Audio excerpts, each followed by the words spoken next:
Welcome Libra to your in-depth monthly forecast for February 2024.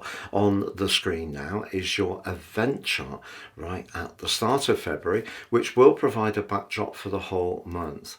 We need to focus on your ruler Venus. It's in the sign of Pisces where she really shines. She can be very romantic here, but this is your sector of commitments, responsibilities and obligations. But if you recall, at the start of January, Venus was in the sign of Aquarius. Brilliant for you, very romantic location, but was conflicted by Uranus, the planet of freedom. If a relationship got a bit edgy or you needed to have some more space from someone, it wouldn't be a surprise. Now you have an opportunity to collaborate with them. But the key is trying to find the ways that work for you both. But when it comes to marshalling your money, which Venus can be about, or applying for jobs, it is going to be important to take the less trodden path. So if you are someone who tends to be a little bit more conservative in your approach, Uranus's great link to Venus, the sextile, is really saying dare to be different. But also at the start of this month, the Sun in your sister water sign of Aquarius links very helpfully to Jupiter. Jupiter's the planet of growth, optimism, good fortune, in traditional astrology known as the greater benefit, Venus the lesser. But Jupiter has been retracing his steps for 4 months in a part of your chart to do with growth, to do with travel, to do with contracts. If things just haven't been seeming to move for you, the Sun's link to Jupiter at the start of this month can trigger a more accelerated and exciting period. Not least that Jupiter comes out of its retrograde on the 4th, but also on the same day, Venus moves into your opposite sign, which could be really magical for your relationships over the next 4 weeks. But just before she does say au revoir to the sign of Pisces, she is linking in a very mesmeric way to both Neptune and also the North Node.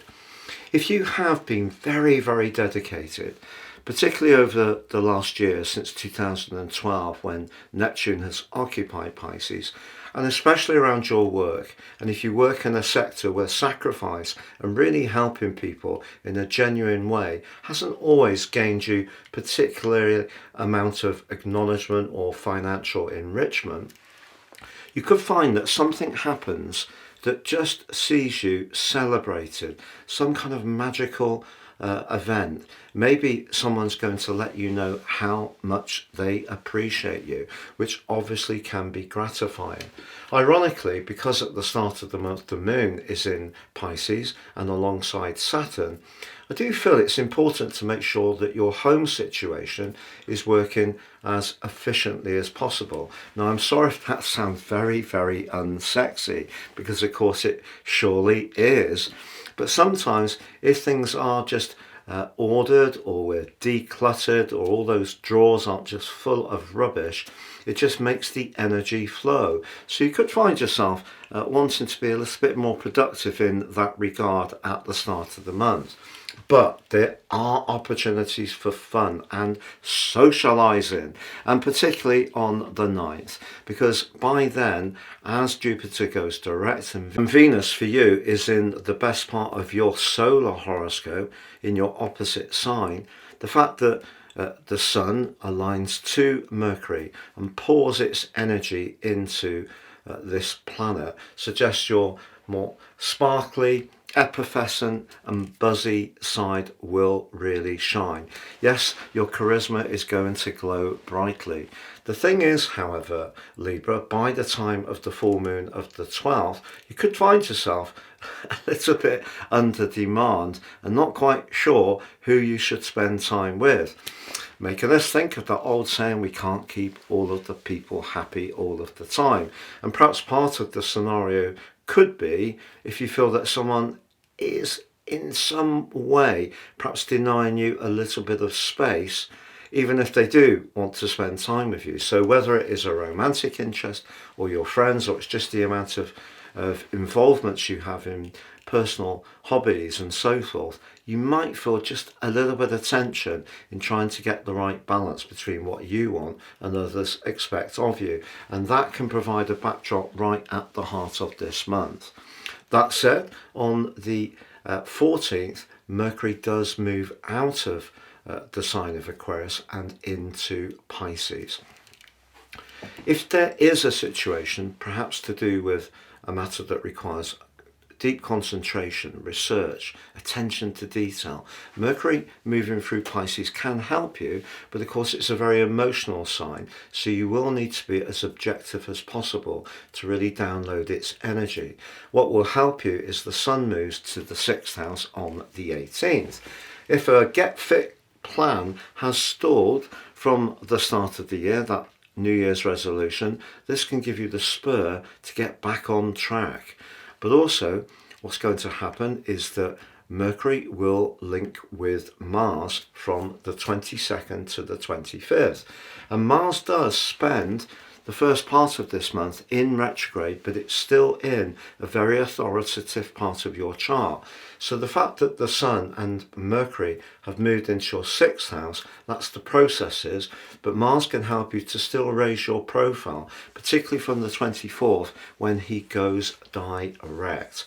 If you have found that your professional situation has not been evolving quite as quickly as you would like, and especially from the 6th of January, it wouldn't be a complete surprise.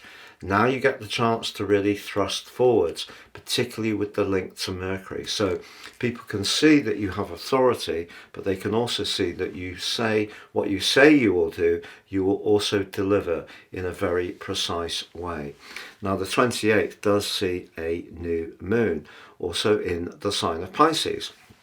So if you are feeling virtuous, you want to find some opportunities for extra healing, Pisces is very much about that, but also think about the physical as well as the spiritual domain. So if you have a spa day, up your walking, perhaps have some time out where you just really get some deep rest, all of that can be hugely therapeutic for you. Perhaps also consider a treatment session for a massage or homeopathy, something that can take a look at your situation in a very Piscean way, but has some real physical benefits, which for you is the 6th house. That new moon does square up to Jupiter in your sector of freedom. And if it does feel, despite the positive energies that have manifested in the sign of Pisces this month, particularly with Mercury coming into an exact conjunction with Saturn later in the month, if it does feel that other people are still expecting far too much from you, and most of all perhaps taking you for granted, it may be an opportunity with that new moon to set your boundaries a lot firmer, but also do something that's much more escapist and gets you away from some of those chores, obligations and demands, which could feel quite lowering if they are too onerous for you. Have a great February. Discover your personal natal horoscope for absolutely free, including the big three of the ascendant, sun and the moon, and the houses they're located in, as well as all the other planetary positions, by downloading your chart by clicking the link underneath this video. Or you can take advantage of my special star choice range, where you buy one horoscope and get the second horoscope free. Please see below for more for that too.